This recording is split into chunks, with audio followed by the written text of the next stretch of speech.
Zahir, let's take a look at the headlines.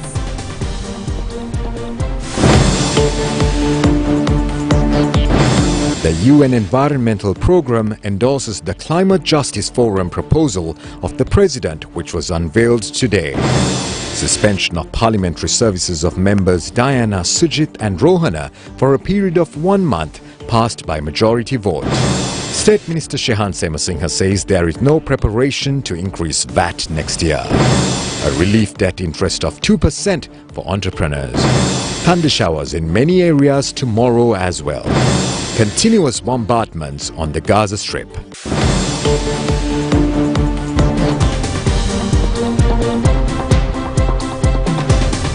First up, we take a look at the local news.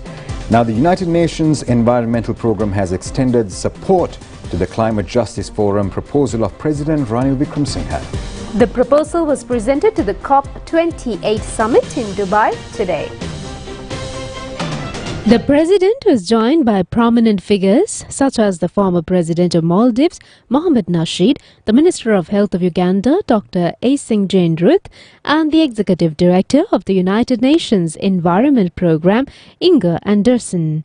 Addressing the launch, President Wickremesinghe conveyed that the resolution of the Climate Justice Forum will be formally presented at the United Nations. He described the CJF as an initial step to secure unwavering commitment from all parties involved in the collective effort. President Wickremesinghe underscored that the scope of contribution extends beyond the capabilities of countries alone, emphasizing the significant role private entities can play.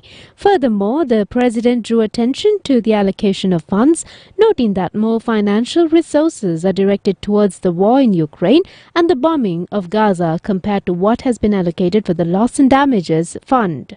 The president extended invitations to other concerned nations to join this initiative, presenting it as a viable solution to the increased threat of climate change. In a meeting held on the sidelines of COP28 in Dubai, UAE today, President Ranil Wickremesinghe engaged in one-on-one discussions with French President Emmanuel Macron. The focal point of their conversation revolved around collaborating to facilitate Sri Lanka's transition to a green economy. President Wickremesinghe specifically urged President Macron to enhance French involvement in the Indian Ocean region through Indian Ocean Rim Association. Furthermore, President Wickremesinghe brought attention to the International Climate Change University, underscoring its significance in addressing global climate challenges. In a gesture of cooperation, he extended an invitation to France to actively participate and contribute to the initiatives undertaken by the university. President Ranil Wickremesinghe engaged in a significant meeting with Brazilian President Luiz Inácio Lula da Silva on the sidelines of the United Nations COP28 Climate Change Conference in Dubai today. The discussion highlighted the shared challenges posed by the climate change crisis in both countries, and President Wickremesinghe extended an invitation to the Brazilian president to join the Tropical Belt Initiative, emphasizing the importance of joint efforts through the Tropical Belt Initiative to address and mitigate these concerns impacting both Sri Lanka and Brazil. President Wickremesinghe also invited President Lula da Silva to visit Sri Lanka. President Ranil Wickremesinghe met Indian Prime Minister Narendra Modi yesterday evening. A meeting between President Ranil Wickremesinghe and Prime Minister of Greece Kyriakos Mitsotakis was held yesterday. President Wickremesinghe extended an invitation to the Greek Prime Minister to engage in a state visit in Sri Lanka. In the meantime, a proposal presented by the Privileges Committee to suspend the services of parliamentarians, State Minister Diana Gambage, Sujit Sanje Pereira and Rohana Bandara for a period of 1 month was passed with a majority vote. 57 votes were cast in favour and only 1 vote was cast against. The Samaki Jana Balavegya parliamentarians have left the chamber at the time of the vote. Minister Susir Premajayantha said that the Committee on Ethics and Privileges recommended that MPs Diana Gambage, Sujit Sanje Pereira and Rohana Bandara, who were accused of the conflict, be banned from parliamentary meetings for a period of 1 month. In more local news, now State Minister Shehan Simhasinghe says there has not been any preparations to increase state revenue by increase the VAT ratio to 24% in the next year. Now the State Minister reiterates that the expectation of the government is to expand the tax network to include the minimum and the maximum number of individuals of the taxable group. State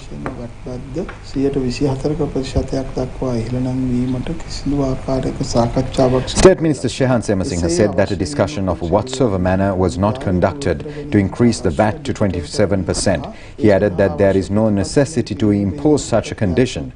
He also says the digitization process needed for the expansion of the tax network as well as other relevant policy decisions are presently being implemented. The State Minister also said there are a number of implementing reforms to include those who are not paying taxes but who should do so according to the budget of 2024 into the tax network. He also said that certain groups are engaged in efforts in propagating numerous misconceptions for political advantage. The State Minister added that they as a government have accepted the challenge and that they have been able to make this challenge victorious.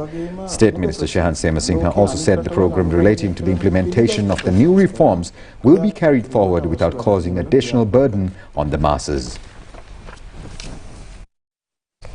Former parliamentarian Professor Ashu Marasinghe says only 5% of the population pay taxes. He points out that all persons receiving higher incomes should pay taxes in order to increase state revenue. Former parliamentarian Professor Ashu Marasinghe says that 235,000 persons have been registered as those who should pay taxes to the government. He adds that accordingly, only less than 5% of the population pay income taxes. The former parliamentarian also said as at the end of last year, the individual who had paid the biggest tax was an 85-year-old senior citizen amounting to 700 million rupees. Marasinghe also said they bowed their heads in respect to this person. The second highest taxpayer had paid an amount closer to 250 million rupees. That individual was the owner of the biggest number of business enterprises in the country. The former parliamentarian has also stated that a question has arisen as to whether the so-called philanthropists were actually paying taxes. Ashu Marasinghe further requested those who are entitled to pay taxes to think about the people of the country and fulfill their obligations. Now in more local news, State Minister Prasanna Ranawira says that the capital needed by the entrepreneurs will be provided at a relief debt interest of 2%. He was addressing a media briefing held at the President's Media Centre today under the title All in One Path for a Stable Country.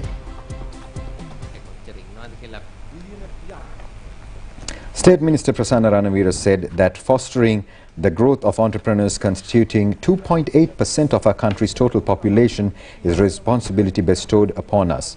Between 2024 and 2028, our objectives included elevating entrepreneur count to 10%. The Litro Gas company says the price of Litro Gas will not be increased during the upcoming festive season. The objective is to bring some relief to the consumers. The Litro Gas company says when considering the upward trend in foreign exchange ratio of dollar, an increase in the price of domestic gas has become a necessity. The company points out that although a price increase is not taking place at the moment, the revised prices of last month are being implemented accordingly. As a result, the price of a 12.5 kilogram Litro gas cylinder remains at 3,565 rupees. The price of a 5 kilogram Litro gas cylinder is at 1,431 rupees and the price of a 2.3 kilogram Litro gas cylinder at 668 rupees. The Department of Meteorology says that the low pressure condition in the vicinity of the Bay of Bengal is reported to be developing into a depression and moving 320 kilometers in the northeastern direction from Trincomalee. Now it predicts that this would further develop into a tornado.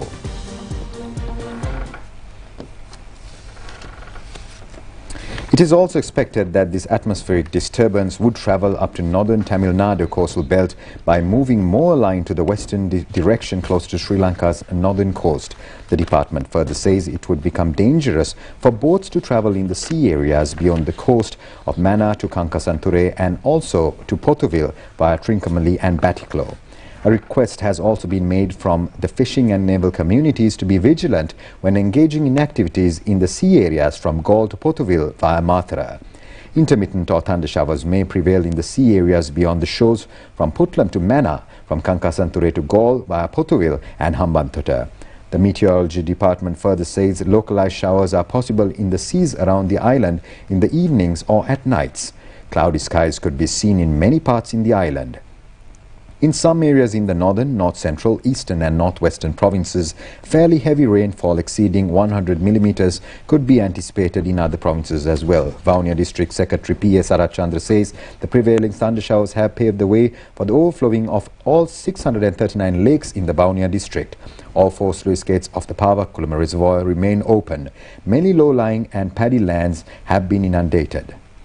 Water level in the Nora River in Anuradhapura has also exceeded the spill level due to heavy rain. This reservoir is releasing a water capacity of 356 cubic feet a second to the Malwatu. Minister Vijaydas Rajapaksa says out of all drug samples forwarded to the Department of the Government Analyst this year, 1,477 samples did not contain any narcotic substance.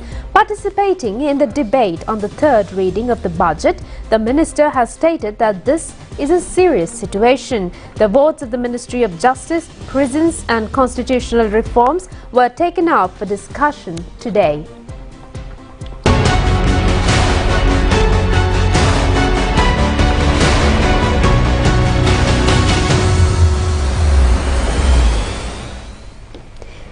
Minister Vijaydas Rajapaksa said that 1,477 samples of narcotic presented in the year 2023 were actually not drug samples by any means. The police, after apprehending the drugs, keep the suspects in prison until the release of the report of the government analyst. The minister added that ambiguity has arisen regarding whether the police were deliberately acting according to their needs or whether they were acting in good faith.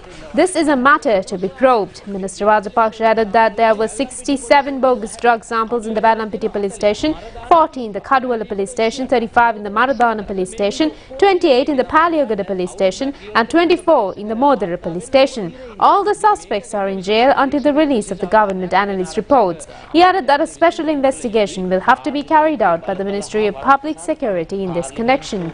Opposition leader Sajid Premadasa said that it has been stated clearly in the Act of Parliamentary Powers and Privileges that there is a freedom of expression for members within the parliamentary chamber and that a court case could not be filed against parliamentarians. He added that, however, judicial measures have been taken today against the expression of opinion within Parliament by disregarding provisions of the Act. Minister Vijaydas Rajapaksa said that judiciary has no authority to refrain from accepting any case on parliamentary privileges presented to the courts. However, he added that if the opposition group had pointed out that the judiciary has no authority to accept such a case, then the court will have to investigate on the issue and to deliver judgment. සිතාසි නිකුත් කරන්නේ කොහොම නිකුත් කරනවා. හැබැයි අය අධිකරණයට අවිල කියනකොට මේ සිතාසි නිකුත් කරපු එක වැරදි, නෝටිස් එක නිකුත් කරපු එක වැරදි, අධිකරණ බලයක් නැතුව කරපු නිසා සිතාසිය නොටිස් ආපහු කැදවන්න කියලා නියෝග කරන්නත් ඉල්ලන්නට අයිතියක් තියෙනවා. කතාවක් තියෙනවානේ තම තම Mr. Manusha Nanayakara said that it is a crime to destroy parliamentary time according to the level of intellect of each of the members. He added that if those who came to set fire to Parliament and the judiciary had been successful, then we would not have an opportunity to talk on judiciary or Parliament freedom today. He also said that those who had failed to take the responsibility on the attempts to set fire to these institutions are today talking about the freedom of such institutions. More local news just for you. Director General of Presidential Trade Union Relations Saman Ratnapriya says the budget for next year has focused more attention on the downtrodden people in society. He has made these remarks addressing an Anuradhapura district seminar to enlighten the community on budget proposals. Director General of Presidential Trade Union Relations Saman Ratnapriya said that this was a budget presented at difficult time. There are 48 lakhs of families relying on welfare. He further said that 5 lakhs of people had lost their jobs. The aim of the recent budget was to make these groups alive. Saman Ratnapriya also said the budget contains proposals to bring forward the economy of the country. He added that it also has proposals to create political stability in the country. Final rites of the late chief incumbent of the Situl Power Rajamahaviharaya, Venerable Maturamba Hemaratana Thera, will be held at the Yatagala Rajamahawihara premises with full state honours next Tuesday. The remains of the Nayaka Thero were brought in possession to the Yatagala Vihara in Gaul today. The Venerable Thero, who had passed away at the age of 83 years, was the chief incumbent of 8 Viharayas, including the Situl Power and Yatagala Viharayas. He also held the chief Sanganayaka position of Dakshina Lanka in the Malbatu Vihara chapter. The Nayaka Thero was ordained in the year 1956. The Venerable Nayaka Thero has inherited to the society several books of Buddha Dhamma.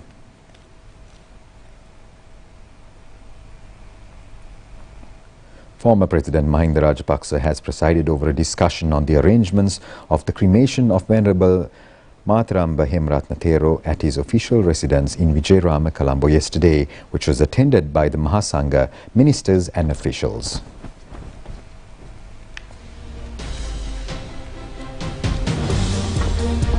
And with that, we cross over for a short break. We'll be right back with more foreign news.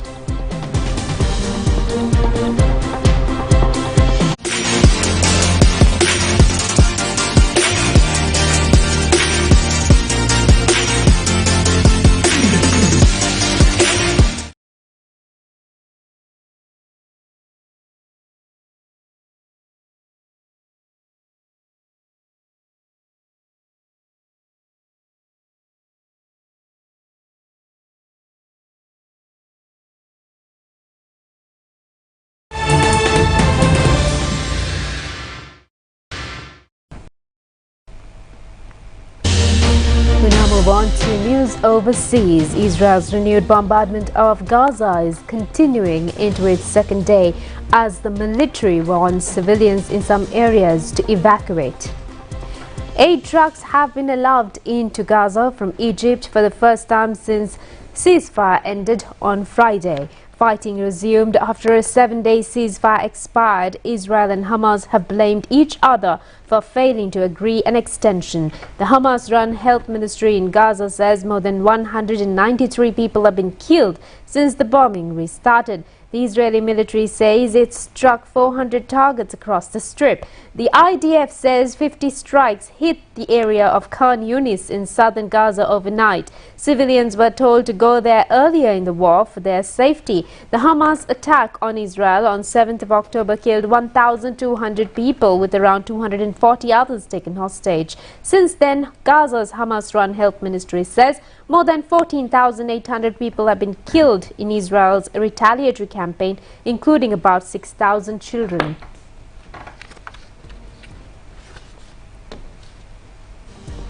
South Korea launches a spy satellite with SpaceX amid space race with North Korea. South Korea has launched its first spy satellite using a rocket operated by Elon Musk's SpaceX. The launch on Saturday came less than 2 weeks after rival North Korea announced it had successfully launched its own satellite. Underscoring the accelerating space race between the neighbors, the satellite promises to enhance Seoul's ability to monitor nuclear-armed North Korea, which has until now been heavily dependent on the surveillance capabilities of its ally, the United States. The satellite, which will operate between 400 and 600 kilometers above Earth, can detect an object as small as 30 centimeters. South Korea, which remains technically at war with the North, intends to launch 4 more spy satellites by the end of 2025 to boost its ability to keep tabs on Pyongyang. Italy's Mount Etna is erupting again, sending hot lava down its slopes and illuminating the night sky. Italy's Mount Etna, Europe's most active volcano, has begun another eruption, casting a fiery spectacle against the night sky. Hot lava spewed from the crater, flowing down the mountainside and illuminating the darkness with its intense glow. Recorded on December 1st, the eruption was a dramatic display of nature's raw power.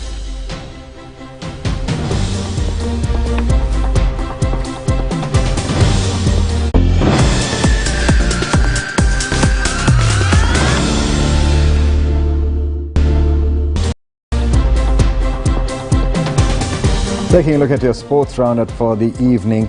In the first test of the ongoing series, Bangladesh beat New Zealand by 150 runs. The cricket match was held at the Sylhet in Bangladesh.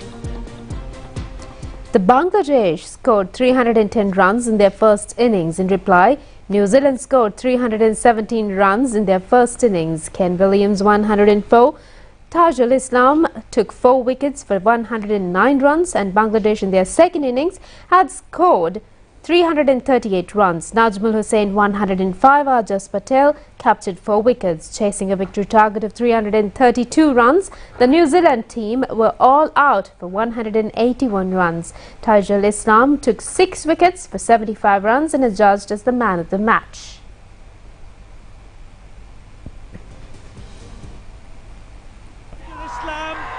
A big roar like a tiger, a 10-wicket haul, and Bangladesh creates history. The fourth T20 match of the current series between India and Australia has ended with India securing a 20 runs victory. India batting first has scored 174 runs for the loss of 9 wickets, chasing a victory target of 175 runs. Australia only scored 154 runs for the loss of 7 wickets. Man of the match was Akshar Patel. India already got the series by winning 3 out of the 4 matches.